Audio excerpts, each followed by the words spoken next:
what's up everyone? Like you already know, we're out here at the Yokuku Abattoir and Sam, but right now we're actually at the Abattoir, and I want to introduce to you someone very professional.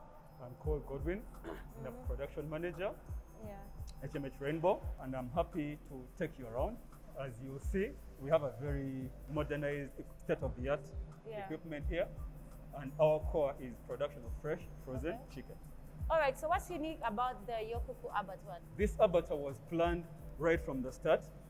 Everything was planned in perfection sync. With other abattoirs, they just crop up in the middle of homesteads, in the middle without a proper plan. So it's hard to find things in line. With this abattoir, everything was planned right from the start. So you'll have everything in its place. You'll have all the automation. We'll have minimum human to food contact, which is not common in many abattoirs. And what's also very unique is the levels of investment we put in here. It's a multi-million-dollar project. We're the biggest in East Africa, with just a few coming up. So I think that actually sets us apart. We're not comparable to any other in the region for now. It was nice catching up with you. Let me go straight into this whole process. I can't wait to see, and yeah. So now here we are. Before us is our trucks. These trucks are coming from our farms. We have our own farms. We're not buying these birds from outgrowers. The birds come aboard our trucks and they're offloaded, as you can see. So on offloading, they're put into the offloading bay under the blue light. The blue light gives them a calming effect so that you can have them follow through for slaughter when they're calm. We do follow animal welfare guidelines. That is why we ensure the birds are calm before slaughter. From the receiving bay, they're taken over to the hanging line. As you see, the gentleman over there hanging the birds. The line has a capacity of 3,000 birds an hour, but we're running it currently at half capacity, 2,000 birds an hour. So the first stage is hanging, where we put the birds onto the chain. From there, they move into the scalder, into the sterner, sorry. In the sterner, they get a slight wavelength of power to make them sleep so they don't feel the sharpness of the blade. So is the whole process halal? And if so, can you explain to me how you do your halal process for the Yokuku chicken? Yeah, the process is halal right from the construction phase. The abattoir was made to face the direction of Mecca, the Kaaba, and we don't use equipment to slaughter the birds. It is a human being slaughtering the birds who says a prayer for every bird they catch. This Muslim brother of ours is actually managed by the Uganda Muslim Council, who train him and check on him on a regular to make it conform to the requirements of halal. So from here it goes into the bleeding tank, as you see, where all the blood now drains from the carcass into the scalding tank.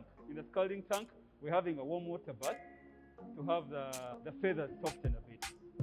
So through this tank, it takes 3 minutes before it goes into the plucker. The plucker is a machine that actually removes the feathers. You'll see birds coming into the plucker there and then coming out of the plucker featherless. So that is what we call dressing. So at that point, the dressing has started. The feathers are off the bird. Now we move on to the head puller. The head puller is a setup that removes the head from the bird now. So from the head puller, it goes into the section we call the evisceration. In the evisceration section, we have a series of equipment that cut off the neck, that open up the carcass, so that we can remove the intestine. So are there any machines that you have that other people don't have, and what do these machines do?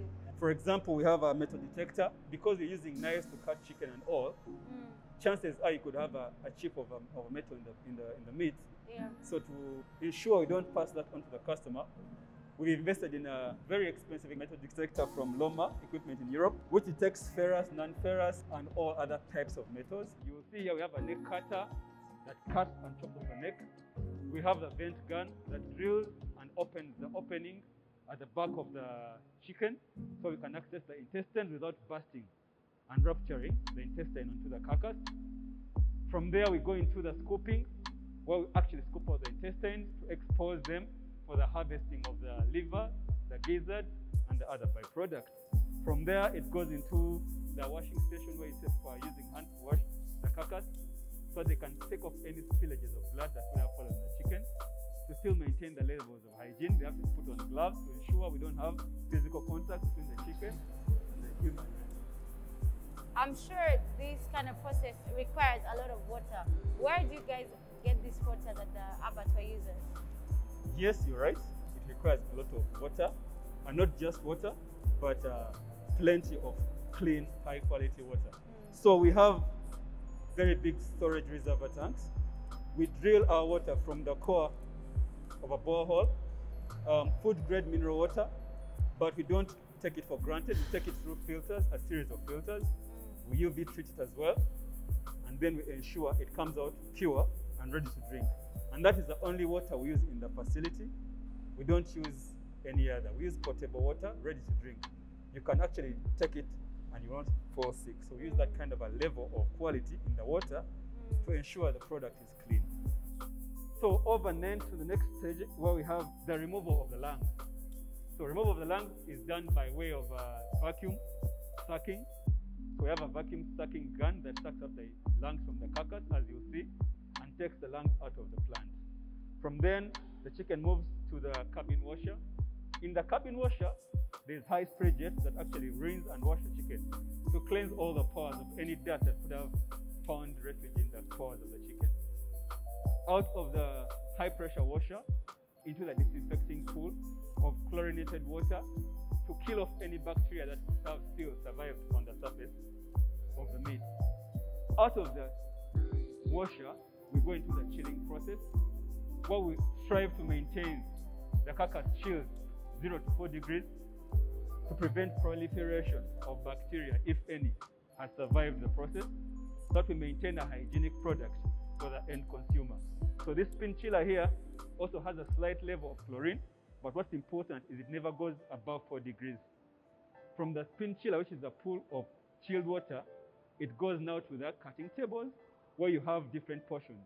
We have a number of lines. You have the KFC line, you have the CJ's line, and many other customers.